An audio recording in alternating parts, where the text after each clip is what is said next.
Pandian store சீரியல்ல இப்போ ஒரு அதிர்ச்சியான திருப்பம். பழனியோட நிச்சயதார்த்தம் நின்று போச்சு.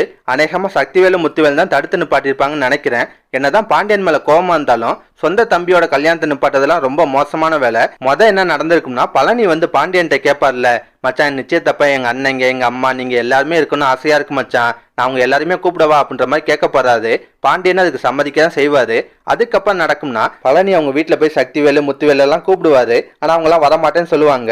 அந்த பாண்டியன் ஏற்பாடு பண்ற கல்யாணத்துக்கு நாங்க வரணுமா, எங்களாலாம் வர முடியாதுன்னு சொல்லி கோவப்படுவாங்க. என் காந்திமதியும் போக்கூடாதுன்னு சொல்லி தடுப்பாங்க. ஆனா காந்திமதி இந்த விஷயத்துல அவங்க பேச்சை கேட்க மாட்டாங்க. என்னடா பேசுறீங்க, என் பையனோட நிச்சயத்துக்கு நான் போகாம இருக்க முடியுமா, நான் கண்டிப்பா போவேன்னு சொல்லிட்டு கிளம்புறாங்க. கூட வடிவு மாதிரியும் போவாங்க. இதுக்கப்புறம் நடக்கும்னா, ஒரு பக்கம் பழனியோட நிச்சயதார்த்தத்துக்கான ஏற்பாடு ரொம்ப பரபரப்பா நடந்துட்டு இருக்கு. ஆனா ரொம்ப நேரம் ஆயும் பொண்ணு வீட்டுக்காரங்களை காணோம். என்ன ஏதுன்னு விசாரிக்கிறதுக்காக பாண்டியன் கால் பண்றாரு. ஆனா அவங்க காலை கூட அட்டன் பண்ண மாட்டாங்க. இப்ப பாண்டியன் என்ன பண்றாருன்னா, சரவணன் செந்தில் அதுக்கப்புறம் மீனா மயிலு 4 பேரையும் பொண்ணு வீட்டுல போய் என்ன ஏதுன்னு பாத்துட்டு சொல்லி அனுப்பி வைக்கிறாரு. அங்க போனா பொண்ணு வீட்டுக்காரங்க எங்களுக்கு இந்த சம்பந்தத்தெல்லாம் விருப்பம் இல்ல, நிச்சயத்தை நிப்பாட்டிக்கலான்றாங்க. அதை கேட்டு 4 பேருக்கும் ஷாக் ஆகுது.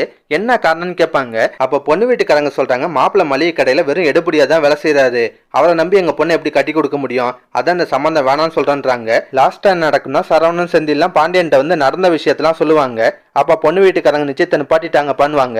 அதை கேட்டு எல்லாருக்குமே ஷாக் ஆகும். முக்கியமா பொண்ணு வீட்டுக்காரங்க சொன்ன காரணத்தையும் சொல்றாங்க. காந்திமதி எல்லாம் பழனியோட நிச்சயம் நின்னதுக்கு ரொம்ப வருத்தப்பட்டு அழுகுறாங்க. இதெல்லாம் சக்திவேல் முத்துவேலோட வேலையா தாங்க இருக்கும். ஆமாங்க, அவங்க நேர்ல பொண்ணு வீட்டுக்காரங்களை பார்த்து பேசியிருப்பாங்க. பழனி என் தம்பி தான், இருந்தாலும் அவனை நம்பிலாம் எப்படி உங்க பொண்ணை கொடுக்குறீங்க, அவனே அந்த பாண்டியனோட கடையில எடுபடியா தான் வேலை பார்த்துட்டு இருக்கேன், பாண்டியன் அவனுக்கு சம்பளம் கூட கொடுக்கறது இல்ல, உங்க பொண்ணு ஒரு பூ கேட்டா அதை கூட அவனால வாங்கி கொடுக்க முடியாது, இப்படி இருக்கும்போது அவனை நம்பி எப்படி நீங்க பொண்ணை கொடுக்குறீங்கன்ற மாதிரிலாம் குழப்பி விட்டுருப்பாங்க. இல்ல வேற ஏதாவது காரணம் சொல்லி கூட பொண்ணு வீட்டுக்காரங்களை குழப்பி விட்டுருப்பாங்க. இதனாலதான் அவங்க சம்பந்தம் வேணான்றாங்க.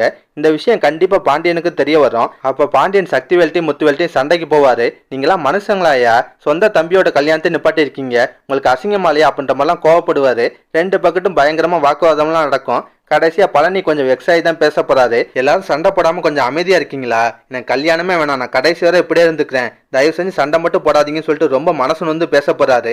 இந்த மாதிரி சீன்ஸ்லாம் வரதுக்கு வாய்ப்பு இருக்குங்க. இருக்க சீரியல்ல நல்லா விறுவிறுப்பா கொண்டு போயிட்டு இருக்காங்க. இதெல்லாம் பத்தி நீங்க என்ன நினைக்கிறீங்க, மறக்காம கருத்தை கமெண்ட்ல சொல்லுங்க. இந்த வீடியோ பிடிச்சுன்னா ஒரு லைக்கை தட்டுங்க. நம்ம சேனல் ப்ரோமோ தமிழ் இதுவரை சப்ஸ்கிரைப் பண்ணலாம், ப்ளீஸ் சப்ஸ்கிரைப் பண்ணிக்கோங்க. நான் உடனே சீரியல் அப்டேட் கொடுத்துட்டே இருக்கேன். Bye guys.